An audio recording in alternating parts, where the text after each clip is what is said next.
welcome to Otaku Saga. I'm Zero. I'm DK. And I'm Rizzo, and today on Anime Reaction, we watched the second episode of Danshi Koukousei no Nichijou.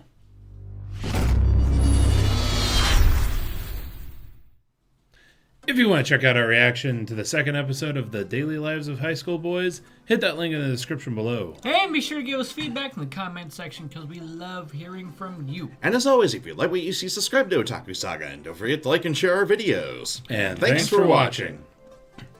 So, this episode of The Daily Lives of High School Boys, I do have to admit, for me, it wasn't quite as funny as the first episode. Yeah, the humor kind of toned down compared to last week. Still started off with an epic RPG piss take. Yeah. So, in the first part, before the opening credits, we see our main trio walking. Well, it says "Morning Journey" is the title of the skit. So I assume they're walking to school. However, they did mention when they arrive at their homes, so I'm not sure. Maybe there's a mistranslation somewhere. But anyway, so they're walking, and then Tadakuni looks down and sees this perfect stick. Beautifully round, gorgeous stick. Mm-hmm. Yeah, if you measure, it really harkens back to my childhood. Isn't that right, Zero? Where we used to sword fight with sticks. And you just find that perfect one just right. Yeah. And my parents would get pissed off because I always brought home a bunch of perfect sticks so that I can use them later. Anyway, so he finds the perfect stick, bends down to pick it up, and then Hidenori, the glasses guy, comes up behind him with his umbrella. He tries to sneak attack him. And Tadakuni shuts that shit down. That was impressive, I gotta say. Yeah. This also begs the question: who the hell went out of their way to just plant that there? That had to be intentional. Yeah. It was just too perfect of a stick. I know, right? I don't know. There have been many times where walking to school I'd run into the same thing. Although it could have totally been what happened at the end of the skit. Yeah. But most of the skit is just a little funny bit, doing RPG elements. The one the bit that I found really hilarious was the "you don't have it equipped properly" joke. Oh yeah. Tadakuni takes 5 damage. Tadakuni takes 5 damage. Tadakuni takes 5 damage. Will you lay off it? Why am I taking damage? Because you don't have it properly equipped. You mean tell me I'm holding it by the blade? The part that really got me rolling was that long character joining song. The soundtrack. Yeah. Tomokazu Sugita at his best, right there. Yeah. But yeah, so they go through, they walk for a while, and then Hidenori and Yoshitake realize that they left their bags and Hidenori's umbrella where they originally found the stick. So they run back to get them, and Tadakuni drops the stick. Meanwhile, we have some of the other guys. Call them the Misfit Group. Yeah, there's I'm sure that they're actually on this list somewhere. Motoharu, I think. Yeah, Motoharu and 2 others. Yeah, Motoharu. I wasn't paying attention who the other ones were. A couple jabronis. But yeah, Motoharu and his friends come across the stick, and basically the same thing happens where they pick it up and start acting like they're in Go right into an RPG dialogue until a girl just walks by and they're just standing, petrified, and then put down the stick and walk away all embarrassed. Just so that awkward silence, and so true to life. So true to life too. Yeah. So that was very funny.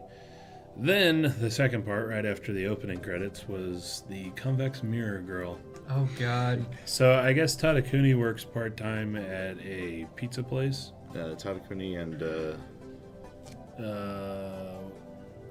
Is that one guy again, right? Motohara? Motohara? Motohara. I thought it was one of the. No, it was- I thought it was one of the main trio. Yeah, I thought it was Unless it's Hidenori without his glasses on. But it definitely wasn't. It definitely wasn't Yoshitake, and I really wasn't paying attention to the other guy, to be honest. But yeah, so he works a part-time job at a pizza place with. Some other character. Yeah, it's the character that you see in the opening with the girl with the glasses who has like a scary look in her eyes or whatever.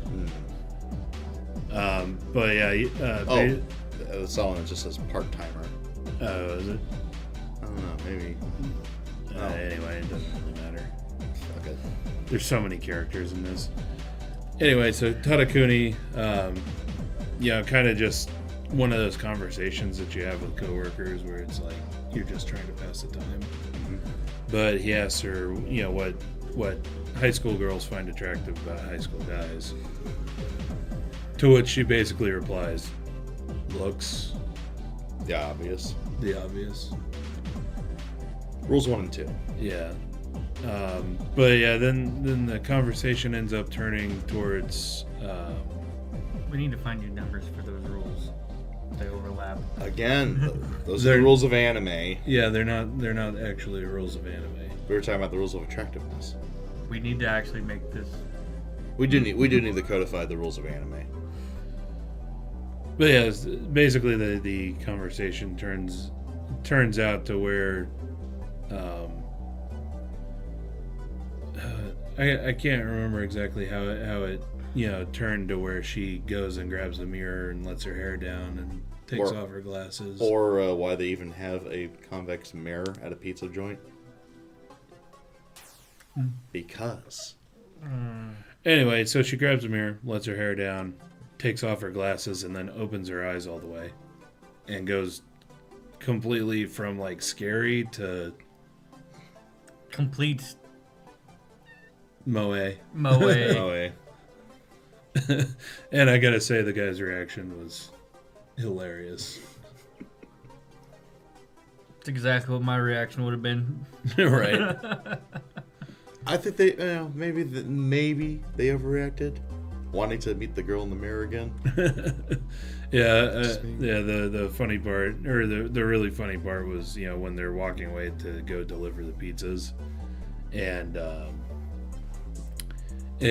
they're like, "Do you think we'll ever meet the girl in the mirror again?" No. Probably Just not. get back to work. Yeah. Oh man. Then we get one entitled "High School Boys and Friendship Power." Oh god. So we start off with This was like the worst. Well, it was funny, but it was the worst one. Definitely cringy. Definitely cringy. I thought it was equally funny then. But Tadakuni's sister starts off kicking Tadakuni's ass. And the other two are trying to rationalize the situation here. And basically, as it turns out, her underwear has gone missing again.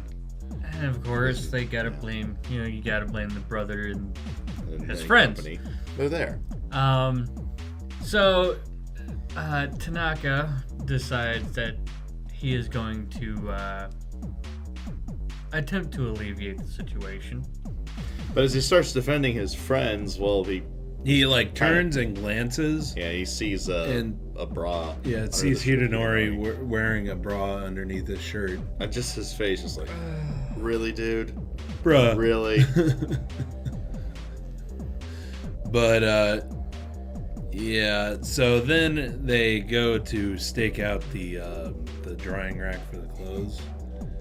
And yeah, stake out. And then you see Yoshitake see a bra underneath Tadakuni's shirt as well.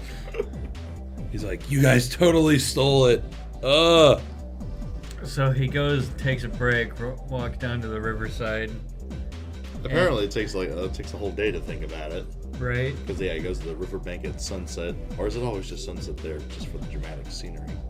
It must Probably. yeah.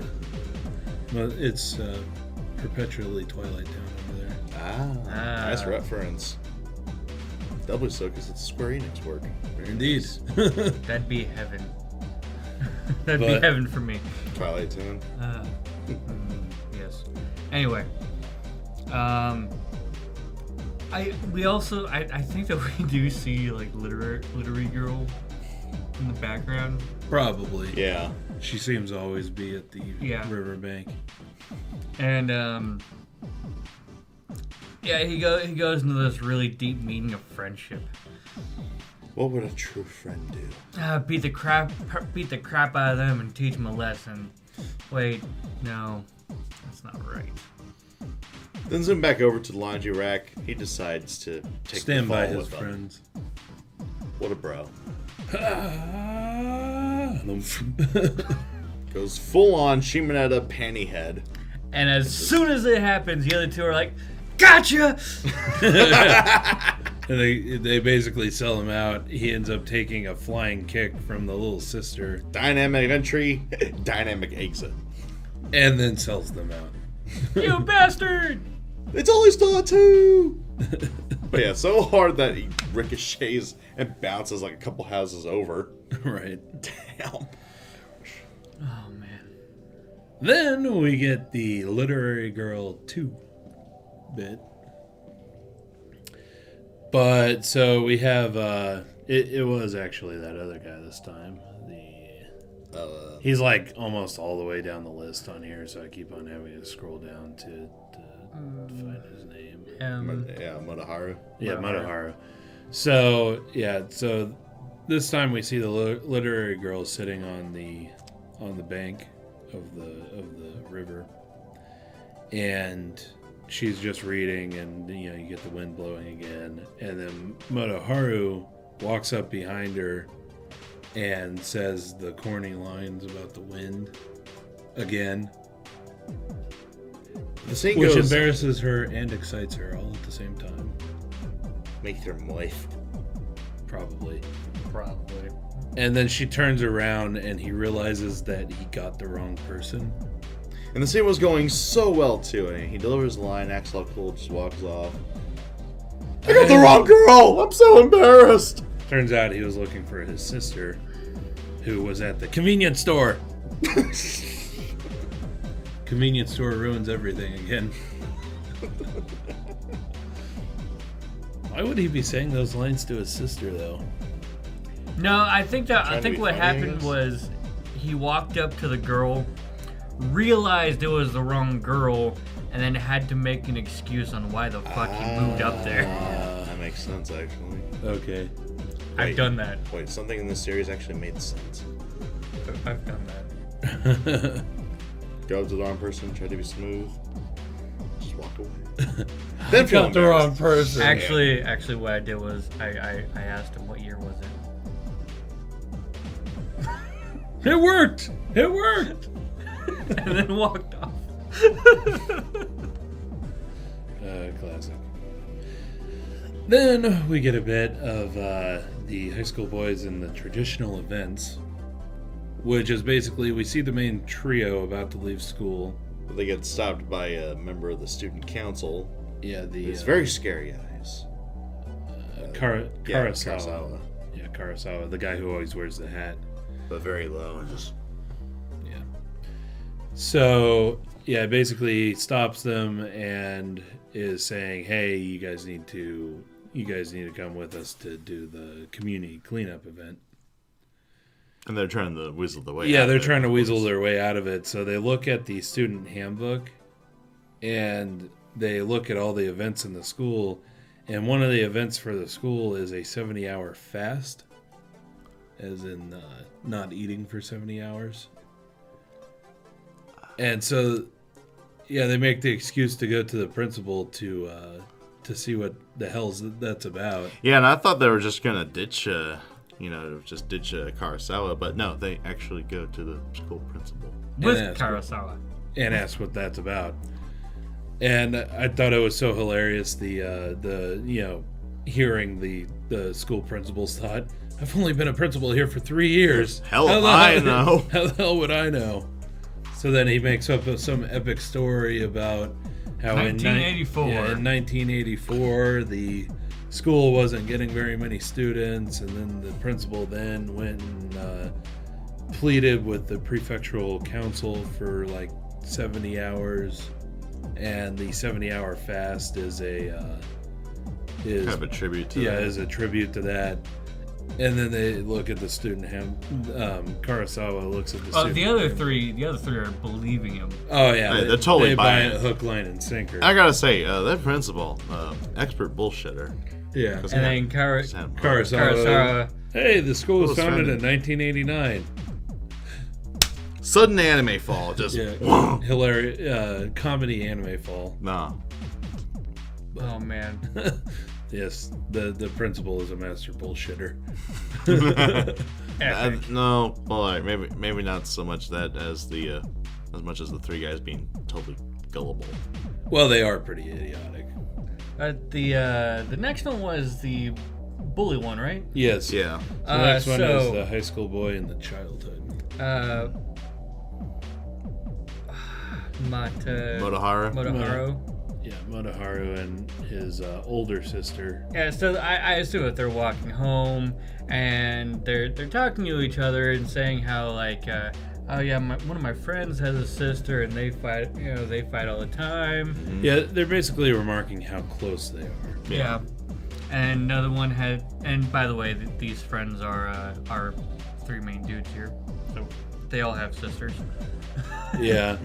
So yeah, there's the first one he's talking about, I believe it was Yoshitake's older sister, who apparently is looks like she goes to the same school as Monoharu's older sister. So basically saying how they fight all the time, and then talking about Tadakuni and his little sister and how they only talk like once a month or something like that. And then and then remarking how close they were, or how close they are, and talking about how they always used to play on the riverbank.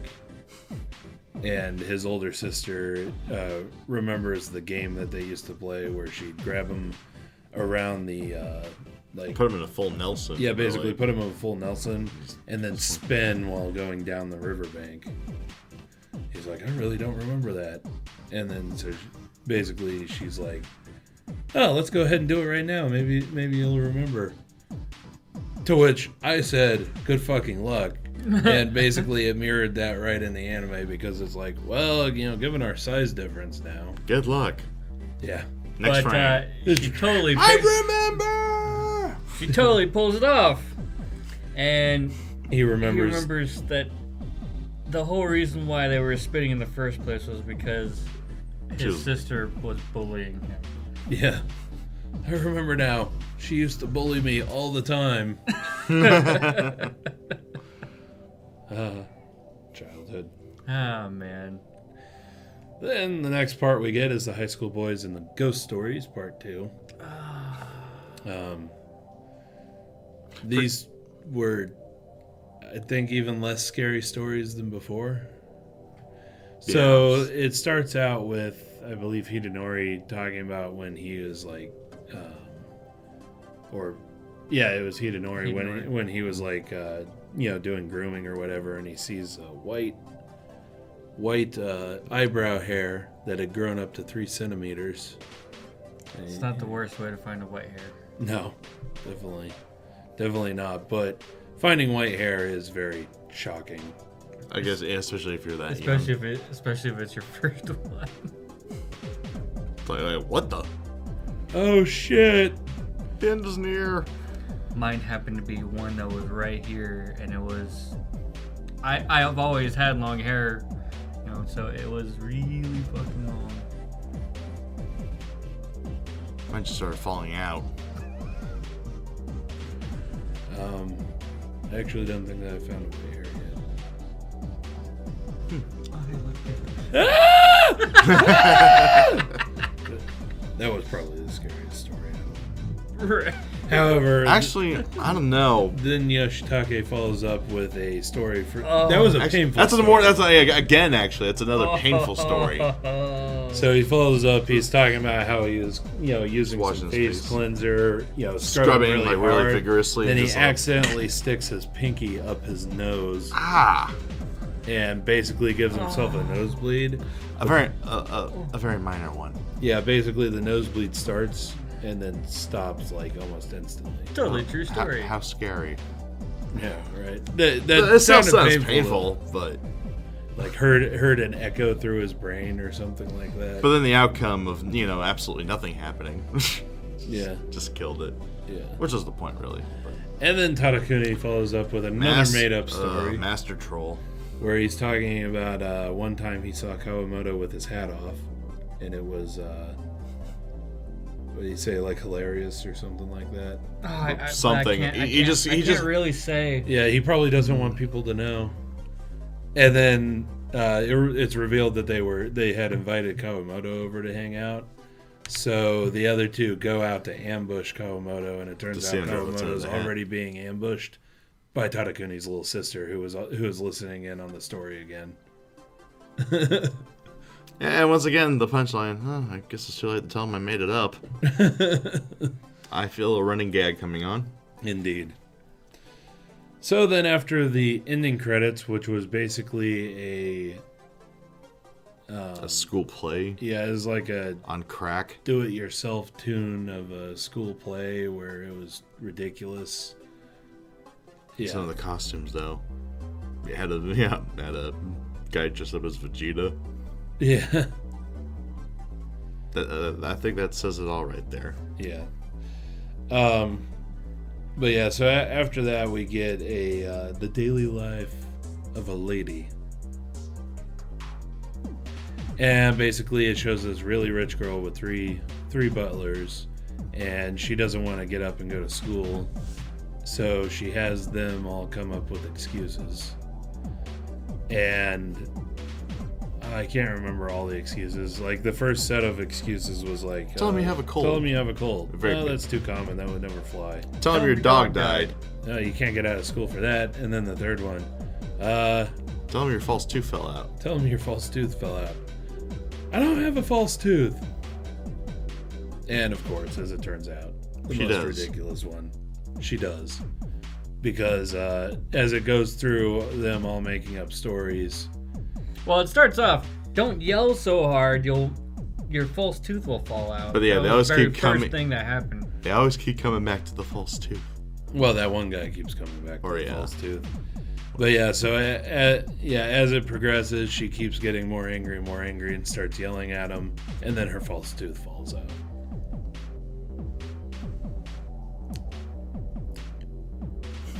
And then they pick it up like, and then chase each other around with it.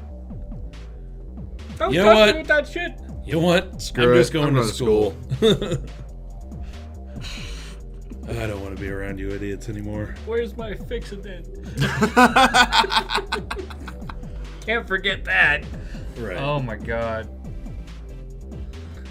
But yeah, more hilarity. Yeah. Again, I mean, kind of toned down in comparison to episode 1, but still more of the same. Quite funny. Quite funny and random. And I can see the running gags. The ghost stories and literary girl. So, I wouldn't mind seeing Convex Mirror Girl again too. I also love how they just credit everyone. So here, basketball guy, bully, Convex Mirror Girl actually has a name. yeah. I'd actually have to go Hongo. through and look. Like Hono or Hongo, I think. Nago, that's it. Yeah, Nago. But Overly self-conscious woman. yeah, they have a bunch of hilarious credits. Huh. Yeah. I guess it's better than giving everybody a name. Yeah, especially with a large cast like this. Yeah, as far as being able to know which character is which. But yeah, definitely looking forward to the third episode. Yeah. This series seems like it'll always, give me a good laugh. Breath of fresh air. Or a very hearty chuckle at the very least. Yes, definitely. But, so, let us know what you thought of the anime, what you thought of our reaction in the comment section below. Yep, thumbs up if you like it, thumbs down if you don't. But that's going to do it for this episode of Anime Reaction. I'm DK. I'm Zero. And I'm Rizzo. See you next time. And go ahead and click on my face to go to our most recent Otaku Saga talks. Click on my face to go to Otaku Saga Gaming, our gaming channel. And click on the waifu to subscribe to Otaku Saga and check out our new and improved Patreon page.